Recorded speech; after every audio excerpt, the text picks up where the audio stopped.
Bonjour Christelle, Tom.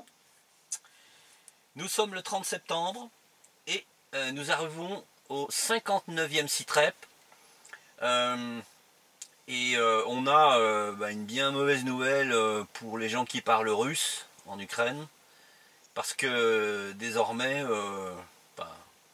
la loi reste à être appliquée mais désormais ce sera interdit de parler cette langue-là en Ukraine. Plus ou moins, c'est là le but, c'est de l'éradiquer à la racine, hein, puisque donc la fameuse loi sur l'enseignement dont on avait parlé la semaine passée a été signée par Poroshenko. Donc il semble que les voix de la raison n'ont pas réussi à se faire entendre, c'est quand même très très mauvais. Du point de vue militaire, durant la semaine écoulée, l'armée ukrainienne a violé le cessez-le-feu en République populaire de Donetsk à 177 reprises, donc moins que la semaine passée, au cours desquelles 469 projectiles d'un calibre interdit par les accords de Minsk ont été tirés, donc je rappelle artillerie, mortier et chars d'assaut, là aussi en baisse par rapport à la semaine dernière. Bon, par contre, les 2 derniers jours de la semaine, là, on a vu une légère réhausse avec 31 violations du cessez-le-feu entre avant-hier et hier et 40 durant les dernières 24 heures. Donc tendance à surveiller, mais pas top quand même. Ouais, pas bon signe. Non. Ces bombardements ont touché 21 localités de la République, donc ça reste quand même beaucoup. Ils ont principalement affecté les localités de Yassinovataya, Dokuchaevsk, Komintarnovo, qui est dans le sud, et le district de Petrovski à Donetsk. C'est d'ailleurs là-bas qu'un civil a été blessé cette semaine. Le bilan fait aussi état d'un soldat de la RPD tué et un blessé cette semaine. Donc, bilan presque équivalent à la semaine dernière, un petit peu plus. Mais ça reste très en dessous des maximums qu'on avait connus, ne serait-ce qu'il y a quelques semaines en arrière. La semaine dernière, on avait parlé d'un bilan en termes de bombardement depuis les premiers accords de Minsk. Oui. Cette semaine, c'est le ministère de la Santé ukrainien qui a fourni une statistique sur le nombre de personnes ayant marché sur une mine antipersonnelle depuis la mi-2015. Donc, on n'a pas les données avant. Mais donc, en un peu plus de 2 ans, on a quand même presque 5300 personnes, 5284 très exactement, dont 81 enfants qui ont marché sur des mines antipersonnelles quand même. Hein. Pauvre gosse. Ça fait beaucoup. Voilà. Suite à cela, 85 personnes sont devenues invalides, dont 13 enfants. Donc c'est énorme quand même. Hein. Donc ça rappelle quand même qu'il n'y a pas que les obus qui font des morts et des blessés, les mines antipersonnelles aussi. Je le rappelle. D'un point de vue de destruction, 25 habitations ont été endommagées. La plupart ont été entre avant-hier et hier. Donc justement quand il y a eu ce nouveau pic de bombardement. Donc ça c'est quand même pas top. Par contre parce que là on a le triple, plus du triple de la semaine passée. Donc c'est beaucoup. Les services de renseignement de la République populaire de Donetsk ont détecté de nouveau des mouvements d'armes lourdes près de la ligne de contact. Entre autres près de la localité d'Oumanskoye, l'arrivée de 3 obusiers tractés Jessin B de la 55e brigade d'artillerie. Au nord de Gorniak, 2 canons automoteurs Gvozdika de la 92e brigade mécanisée. Près de Primorskoye, Sartana, ont été détectés les mouvements de 6 chars d'assaut de la 59e brigade d'infanterie motorisée. Et près de Granitnoye, c'est l'arrivée de 4 lance-roquettes multiples grades qui a été détectée. Donc comme on voit, c'est relativement calme, mais ça peut indiquer un redéploiement des armes lourdes. Oui. Sur la ligne de front. D'ailleurs, du côté OSCE, la mission de l'OSCE a détecté l'absence de 85 pièces d'équipement ukrainien des zones de stockage où elles devraient se trouver. Donc là, on reste dans des taux assez élevés.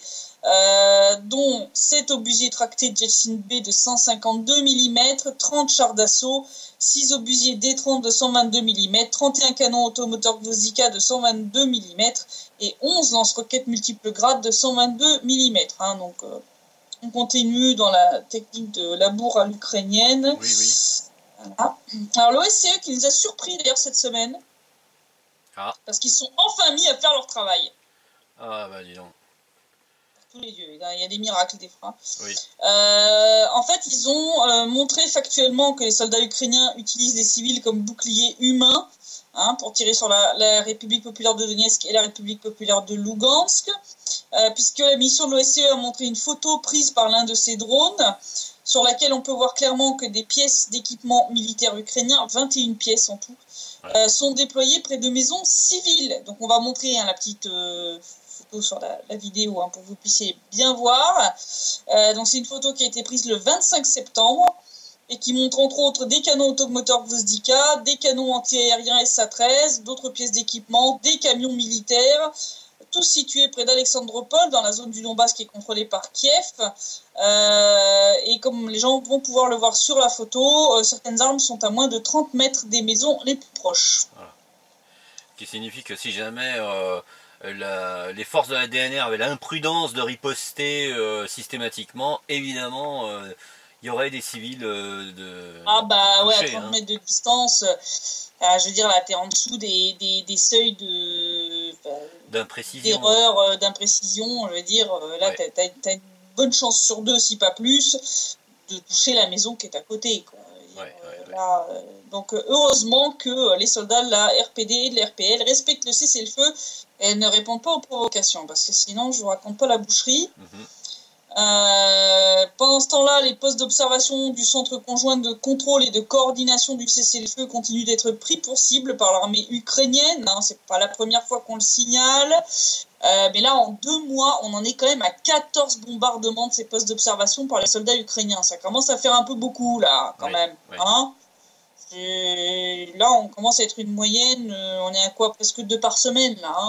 Ça n'a rien de fortuit, Ça n'a strictement rien de fortuit. Ça n'a rien de fortuit, parce qu'il faut savoir que ces postes d'observation sont clairement connus des 2 côtés pour justement éviter normalement d'être pris pour cible et qui sont normalement censés être intouchables. C'est-à-dire, c'est une violation grave des accords de Minsk de viser ces postes d'observation. Entre autres, il y a eu un tir qui a eu lieu le 25 septembre sur celui de Dokuchaevsk. Il a été particulièrement violent, avec des tirs qui ont touché directement le bâtiment où les observateurs du CCCC se trouvaient, endommageant des murs, des fenêtres et des portes. Donc je rappelle, ceci est contraire aux accords de Minsk et aux lois de la guerre, Convention de Genève, sorte de l'ONU, tout ce que tu veux. Voilà, toute la panoplie. Quand ils violent les traités, ils y vont franco, quoi. Ils ne font pas ça à moitié. Voilà. Donc c'est quand même très très grave. Ces gens-là sont là quand même pour justement surveiller l'application du cessez-le-feu et donc non pas à être pris pour cible. Enfin bon, c'est comme les journalistes qui sont aussi censés bénéficier d'une certaine protection, d'une certaine immunité et qui sont régulièrement les cibles de l'armée ukrainienne.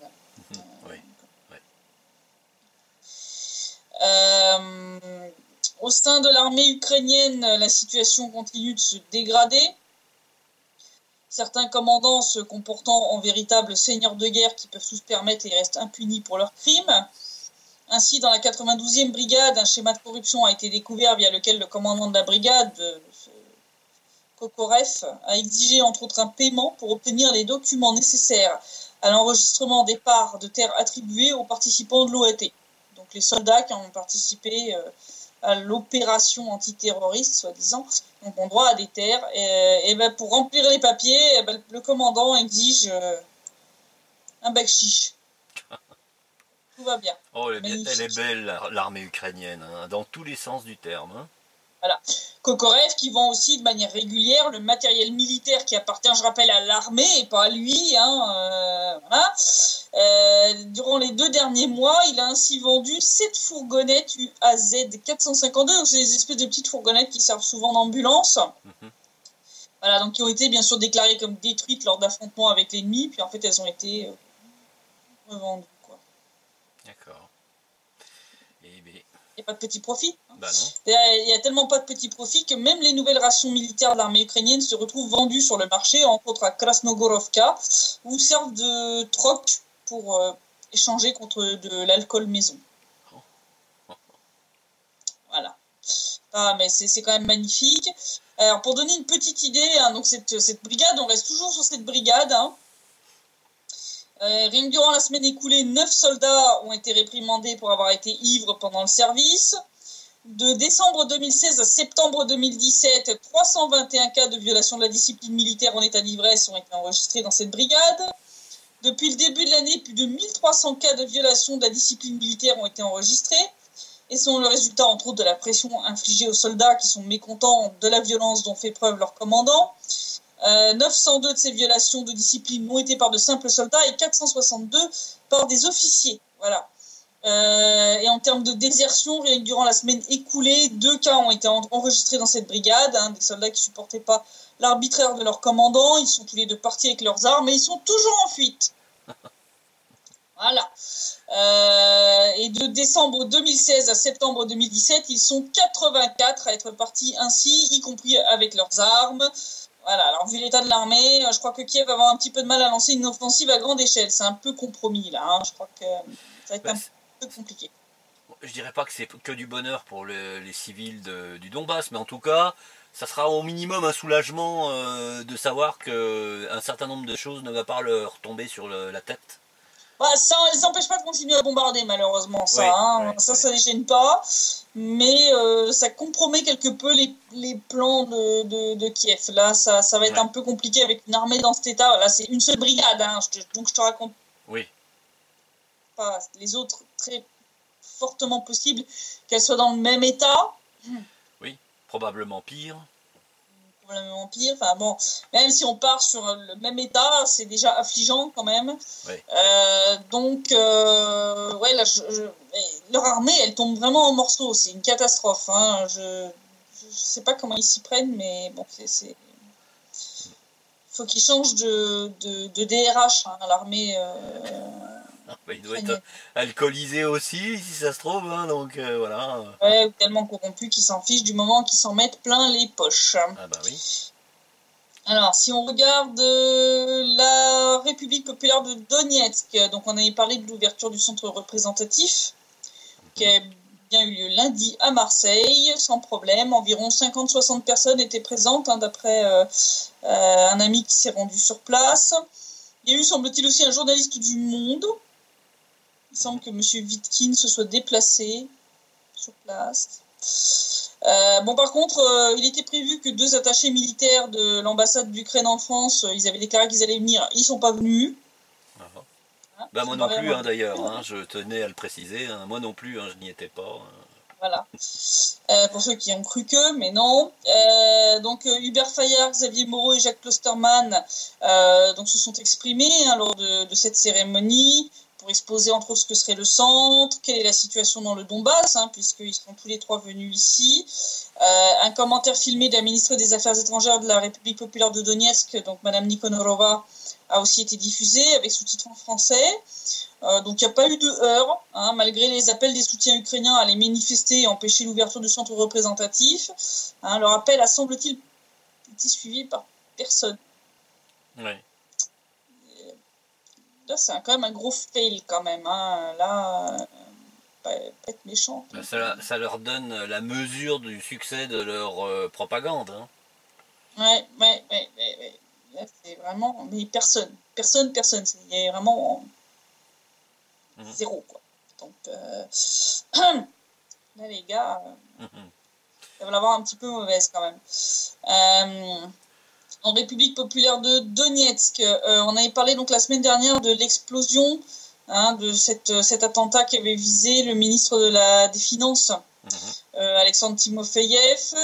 Cette semaine, des suspects ont été arrêtés. Pour l'instant, du fait du secret d'instruction, nous n'avons pas plus d'informations sur l'identité des suspects arrêtés et leurs motifs. Mais bon, je pense qu'on en saura plus assez vite. Je suppose qu'ils veulent attraper peut-être encore d'autres complices. Possible. Le lendemain de l'attentat, le ministre s'est exprimé devant les caméras, hein, pour montrer qu'il était bien vivant, qu'ils avaient loupé leur coup quand même. Hein. Donc, bon, malheureusement, ils ont quand même blessé 8 personnes au total dans cette tentative ratée. République populaire de Donetsk toujours. Donc là, au mois d'octobre qui va arriver, les retraites vont être augmentées de 5%, comme cela avait été promis par les autorités de la République. Donc ça va faire que la retraite minimum, qui était donc jusque-là de 2800 roubles, va atteindre quasiment les 3000. On va atteindre 2940, quelque chose. Donc ça c'est bien, ça montre que la République a un budget en augmentation et que ça fonctionne et qu'elle peut assurer les paiements sociaux, contrairement à l'Ukraine où ça devient de plus en plus compromis quand même. Oui. La République a aussi versé un certain nombre d'aides financières, le plus souvent ponctuelles, à des vétérans, des mineurs, des deux côtés de la ligne de front, durant ces derniers mois. Donc ça fait partie de ce fameux projet, de ce fonds Donbass Uni, qui vise à aider non seulement les personnes dans la zone qui est contrôlée par la RPD, mais aussi les personnes qui sont dans la zone contrôlée par Kiev. De plus en plus de gens, d'ailleurs des zones contrôlées par Kiev, viennent se faire soigner ici, entre autres pour des chimiothérapies, mais aussi des femmes enceintes qui viennent accoucher ici. Ah oui, carrément. Ouais, qui viennent accoucher ici. On a des services de maternité qui sont spécialisés dans les accouchements à risque. Ah, oui. Donc pour gérer les grossesses difficiles. Donc on commence à avoir tout ça qui marche bien et on arrive à distribuer de plus en plus d'aides sociales, entre autres, à de plus en plus de gens. Donc ça c'est quand même un bon signe que la RPD fonctionne et fonctionne correctement. Oui. La seule chose qui fonctionne de l'autre côté, c'est les bakchiches et la corruption, par contre. Ouais, c'est ça. On peut comprendre que les gens viennent se faire soigner dans le Donbass, dans les dans deux le Donbass. républiques. Ouais. Surtout quand tu vois le prix des chimiothérapies, c'est quand même extrêmement élevé, surtout vis-à-vis du salaire local. Donc ici, on bénéficie quand même d'aide humanitaire de ce point de vue-là. On reçoit de quoi fournir des chimiothérapies gratuitement à un certain nombre de personnes. Le 69e, je crois, un convoi humanitaire russe est parti. Il vient d'arriver, oui. Donc, les convois continuent, donc toujours à peu près à ce rythme d'un toutes les 2 semaines actuellement. Puisque je rappelle que depuis le blocus total du Donbass, la Russie a pris le relais, entre autres des convois qui étaient auparavant assurés par Rinat Akhmetov, cet oligarque ukrainien qui est originaire de Donetsk, mais qui vit en Ukraine et qui a envoyé de l'aide humanitaire. Ces camions ne pouvant plus passer du fait du blocus total. C'est la Russie qui a pris le relais et donc on est repassé d'un rythme d'un convoi par mois à un convoi toutes les 2 semaines à peu près. C'est 1000 tonnes, un millier de tonnes à chaque fois, je crois. Enfin, peut-être moins maintenant, mais... Avec souvent beaucoup de nourriture pour bébés, de médicaments, etc. Il y a beaucoup de choses pour les enfants, les bébés. Souvent. D'accord. Si on regarde l'évolution générale de la situation en Ukraine, bien pour Kiev, l'avenir européen s'éloigne de plus en plus, entre autres à cause de cette fameuse loi sur la langue d'enseignement en Ukraine dont nous avions parlé la semaine dernière et en début de CITREP. Donc, comme je le disais, malheureusement, Poroshenko a signé la loi. L'Union européenne a, excuse-moi, je vais être vulgaire, fermé sa gueule. Ils n'ont rien dit. Alors là, c'est incroyable quand même parce que cette loi est contraire à la constitution ukrainienne, au principe de non-discrimination envers les minorités ethniques et linguistiques, mais ça gêne personne. C'est bien, ça nous renseigne sur la capacité des autorités européennes à défendre les droits de l'homme. Voilà, c'est tout. Ça veut dire clairement qu'ils s'en fichent, tout simplement. Clairement, oui. Donc je rappelle que cette loi prévoit que seule la langue ukrainienne soit utilisée dans les écoles d'ici 2020, alors que je rappelle que la moitié de la population est russophone de manière native, c'est-à-dire la moitié de la population ukrainienne a le russe comme langue maternelle, c'est-à-dire comme première langue d'apprentissage, on va dire, c'est la première langue qu'ils parlent. Jusqu'ici, cette population russophone recevait un enseignement en langue russe. Là, on va les obliger à parler ukrainien dès l'école.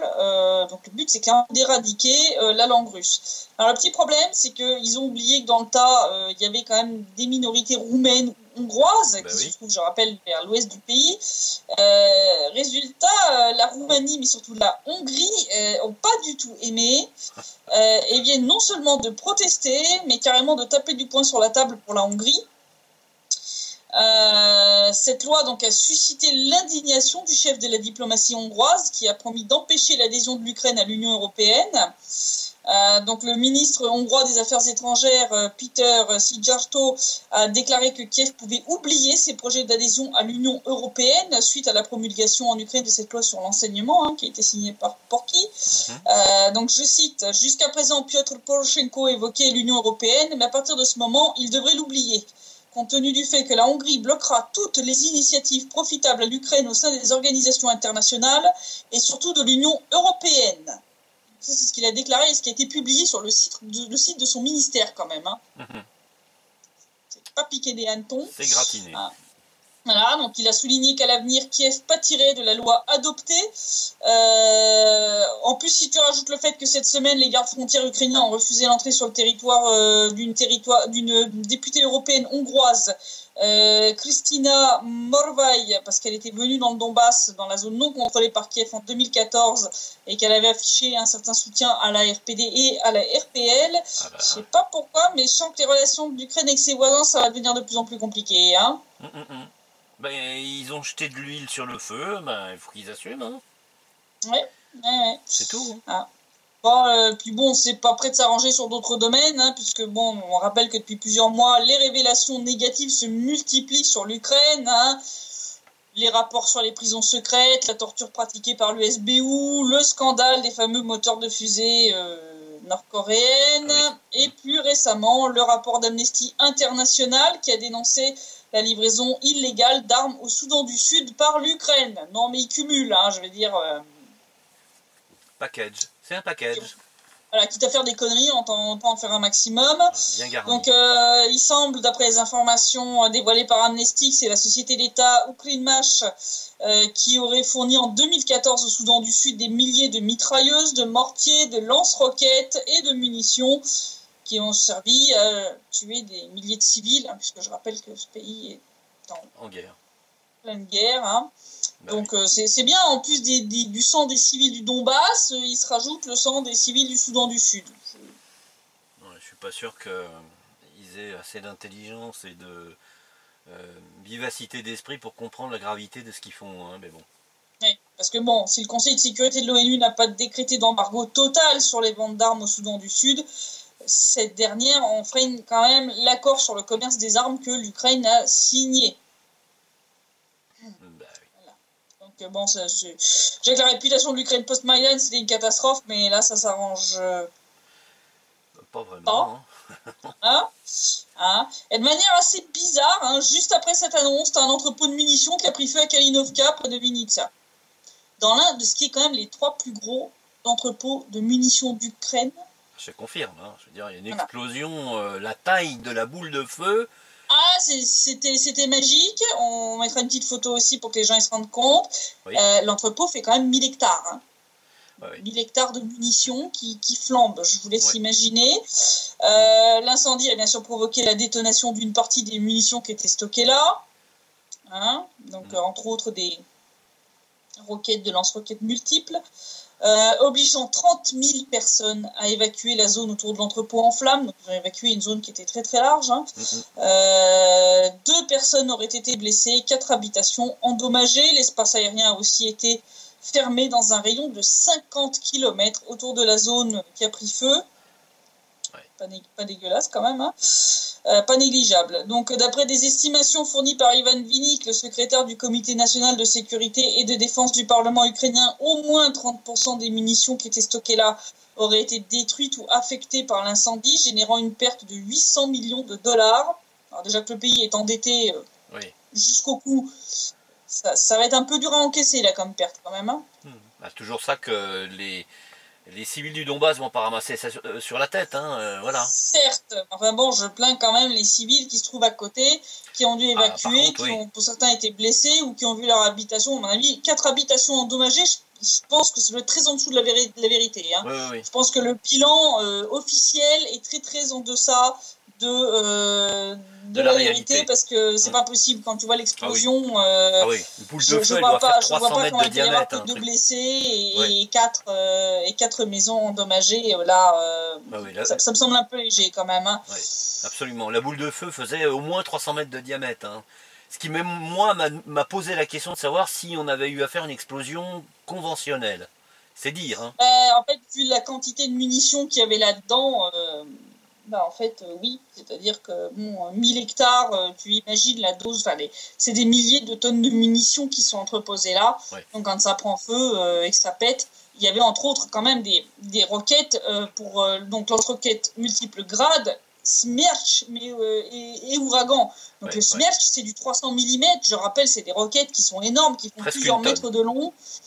Ouais. C'est monstrueux. Je veux dire, quand ça pète, déjà rien que quand une roquette d'Ouragan avait explosé, hein, quand ils avaient tiré sur le rond-point du motel qui est à l'est de Donetsk il y a quelques mois en arrière, hein, en début d'année. C'était une roquette de 315 kilos. C'était une roquette d'Ouragan, voilà. Donc déjà ça avait fait une boule de feu qui était visible depuis le centre-ville de Donetsk. Tu imagines un entrepôt où des milliers de ces roquettes sont entreposées, des dizaines de milliers, et que ça se met à exploser, c'est clair, ça te fait une charge d'explosif assez sympathique.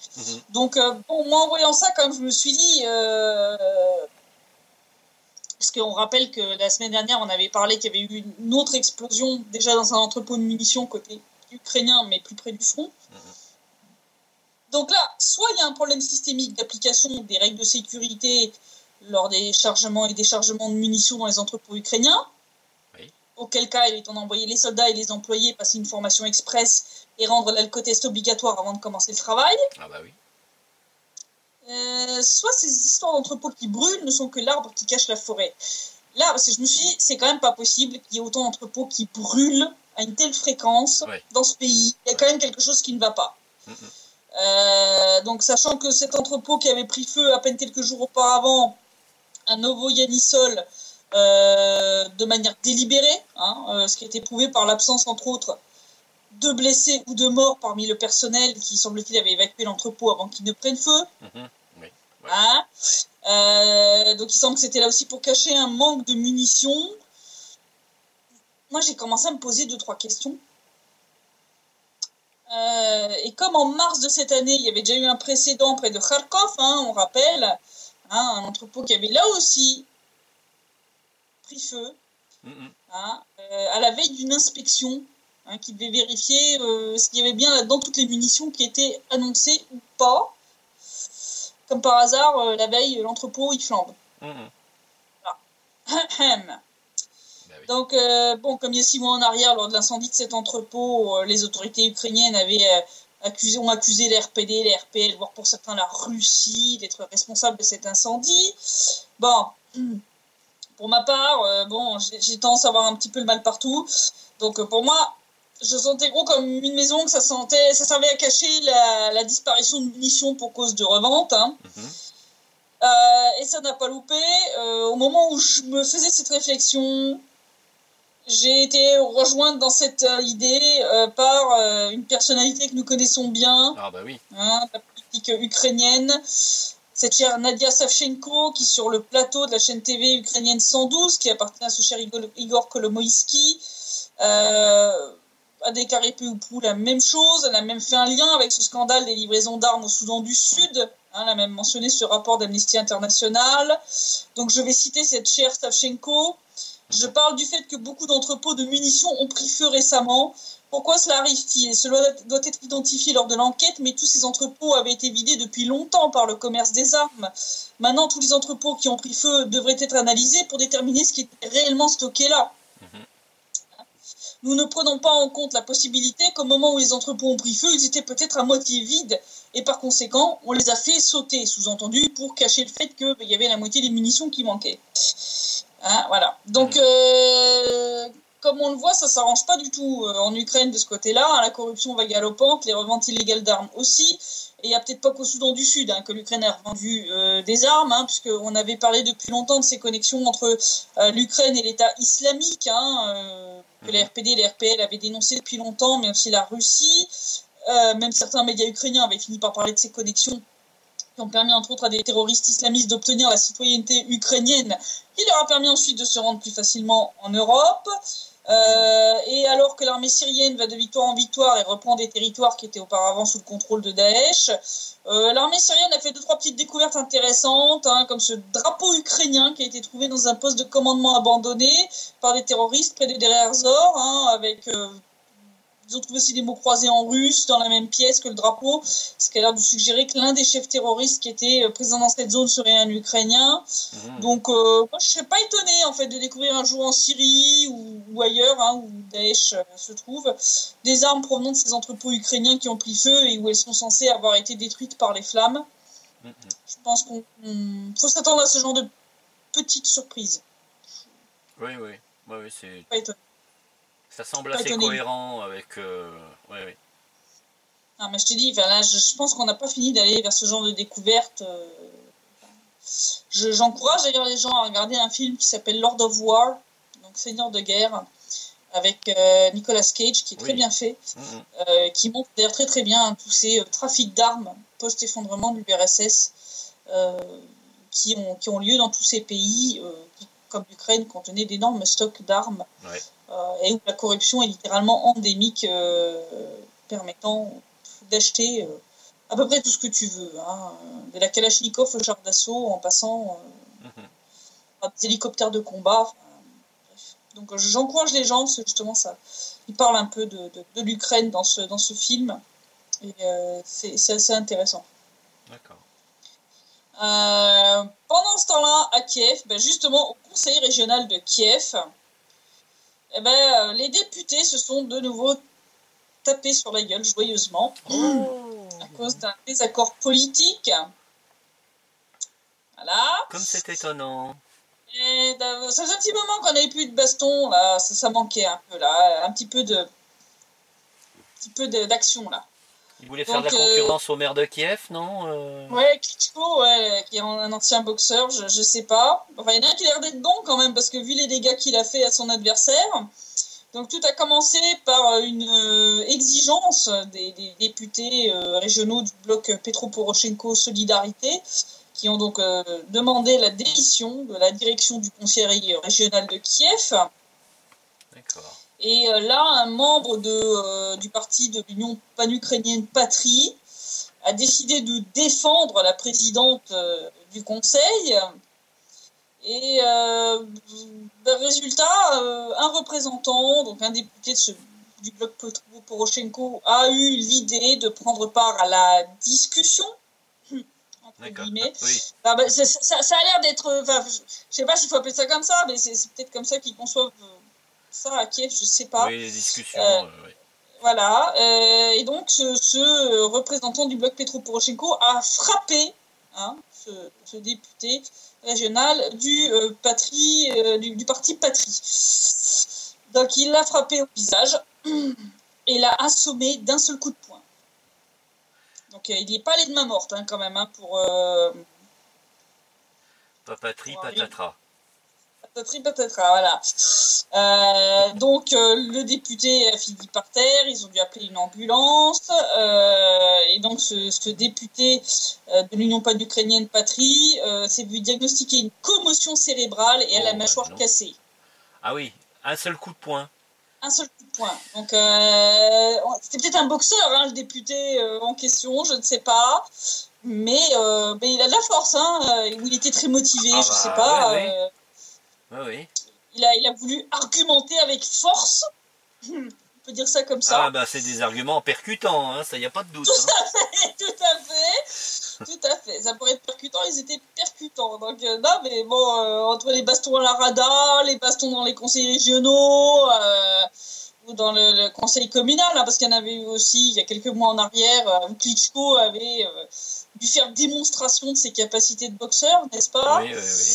La Rada aussi, La Rada aussi. La Rada, ça n'arrête pas aussi. C'est leur méthode de discussion.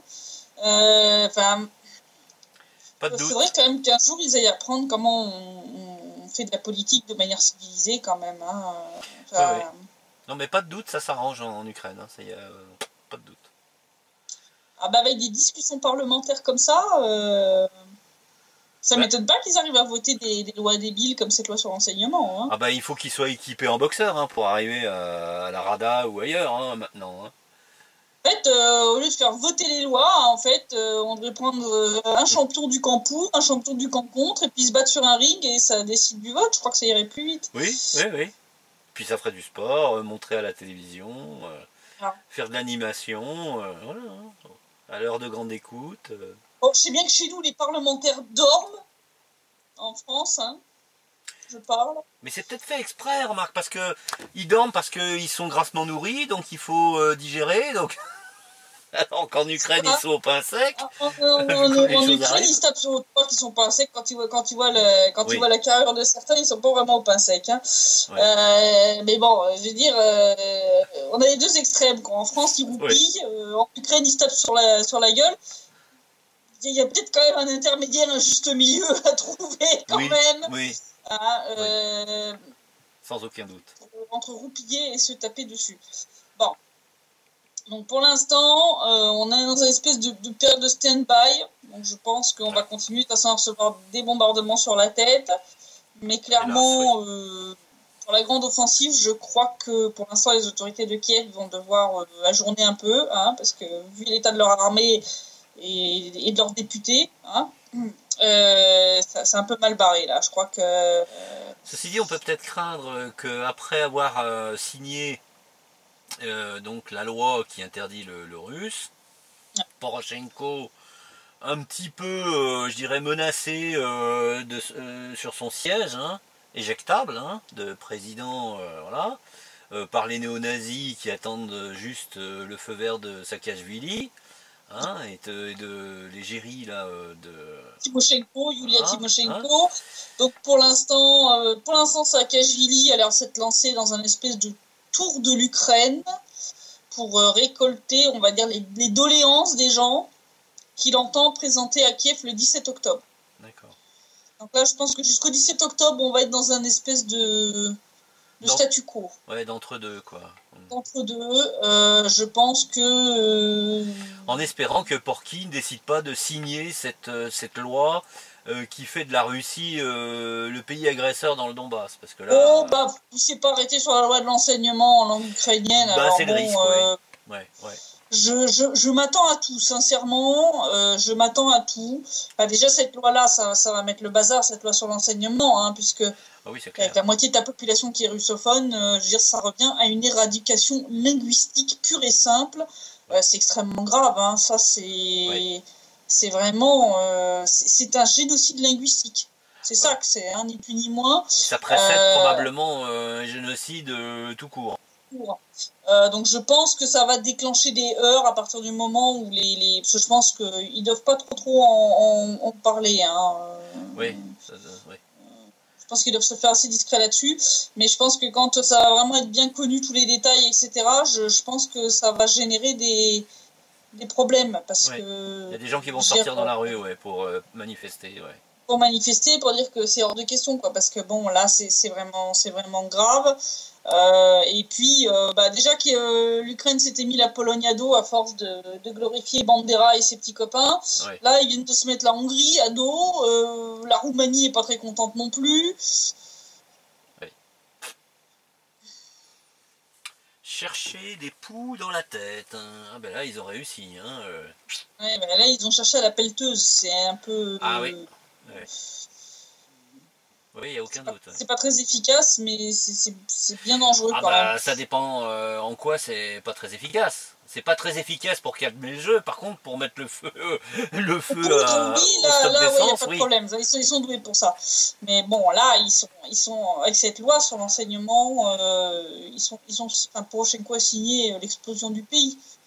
C'est ça qui va se passer. Tu peux pas décréter ça dans un pays pluriethnique, plurilinguistique. C'est comme si en Belgique ou en Suisse, une des langues du pays était décrétée comme langue unique dans l'administration et dans l'enseignement. Ça se terminerait mal, ça se terminerait très certainement par la scission du pays en question. Hein. C'est évident. Enfin, peut-être pas en Suisse, mais en tout cas, ça ferait du bazar, ça c'est clair. Hein. Je pense que ça ferait du sacré bazar, hein, même en Ouais, ouais. Suisse. Hein, Ouais. je pense que ça passerait pas. Ils oseraient même pas d'ailleurs, hein. Je crois qu'ils oseraient même Non, non, je dirais, dans d'autres pays plurilinguistiques, comme par exemple le Luxembourg, c'est simple, l'enseignement se fait dans les 3 langues du pays alternativement. pas. C'est-à-dire, tu as le début donc, qui est en luxembourgeois, ils le font ensuite en français et en allemand. Mhm. Ils apprennent les 3 langues, ils font les 3 successivement. Mais t'as pas enseignement uniquement en luxembourgeois, quoi. Quoi. Surtout c'est débile parce que même l'enseignement des choses comme les sciences ou les mathématiques vont se faire en ukrainien. Petit problème, l'ukrainien à la base est un patois issu du russe. Il faut quand même appeler les choses comme elles sont. Donc le problème c'est que l'ukrainien, la langue ukrainienne n'est pas dotée du vocabulaire nécessaire sur les plans techniques. Ah oui, d'accord. Ouais. Pour tout ce qui est technique, scientifique, ils sont obligés de venir aux Russes. Donc c'est ridicule. On a le même problème avec le luxembourgeois d'ailleurs. Hein. Le luxembourgeois souffre du même problème. C'est un patois dérivé de l'allemand. Et il y a plein de mots qui n'existent pas en luxembourgeois, qui sont obligés de piquer soit à l'allemand, soit au français. C'est du débilisme, complètement. Donc là, ils vont faire éclater complètement le pays, avec le risque que même la Transcarpathie se barre en Hongrie. Enfin, je veux dire, là, ça va pas être 3 morceaux. Hein. Là, ça va être un puzzle à 1000 pièces, là, les enfants. C'est ridicule. Donc ouais, là, je sens mal parti quand même là, pour l'Ukraine. Hein. Il commence à être... Ça continue de se dégrader. Ça continue de se dégrader. Ils continuent de creuser. Je sais pas s'ils vont finir par trouver du pétrole, mais ils vont finir vraiment par trouver des emmerdes, ça c'est sûr. Ça, je leur prédis. Donc voilà. Donc pour l'instant, une espèce de statu quo, je pense que ça sera relativement calme jusqu'au 17 octobre, sauf mauvaise surprise. Par contre, après 17 octobre, je pense que ça risque d'être... Open bar. Open bar est peut-être beaucoup plus chaud. C'est le premier qui va dégainer, quoi. Ça va être voilà, c'est Saakashvili. Puis si Saakashvili finit par mener un Maïdan numéro 3, c'est clair que là, on va arriver vers un gouvernement qui serait encore plus radical que l'actuel, donc avec toutes les conséquences que ça aurait sur la reprise de la guerre ici et l'encouragement. Et la menace d'intervention russe pour empêcher une intervention militaire ukrainienne encore plus radicale que ce qu'elle a toujours été, ce qu'elle a été depuis 2014. Pardon. 2014. Bon, je pense que l'intervention russe ne sera pas nécessaire, même si les bataillons nationalistes sont extrêmement motivés. C'est quand même pas des très bons combattants quand même. Hein. C'est pas ce qu'il y a de mieux. Et donc, je pense que ouais, s'ils se décident à faire ça, là, ils vont se taper un troisième chaudron et puis ça sera bon, quoi. Ça sera réglé. On n'aura même pas besoin de la Russie. Mais bien sûr, c'est ce qu'ils escomptent, c'est ce qu'ils veulent. C'est ce qu'ils veulent. Donc voilà, situation à suivre. Je pense que ça devrait encore rester relativement calme, encore 2 grosses semaines. Et puis ensuite, il faudra surveiller ça de près quand même, hein, ce retour de Saakashvili à Kiev. Voir qu'est-ce qu'il va faire. D'accord. Voilà. Bon, en tout cas, merci de nous avoir donné toutes ces informations pour nous permettre d'avoir une vue des choses qui soit quand même beaucoup plus fidèle et précise qu'à travers d'autres canaux d'information dont je tairai l'identité, bien entendu. Voilà. Merci Christelle. Pas de rien, et puis je te dis à la semaine prochaine pour un 60e site prep. Bonne soirée, à la semaine prochaine. Merci, au revoir. Bonne soirée, ciao.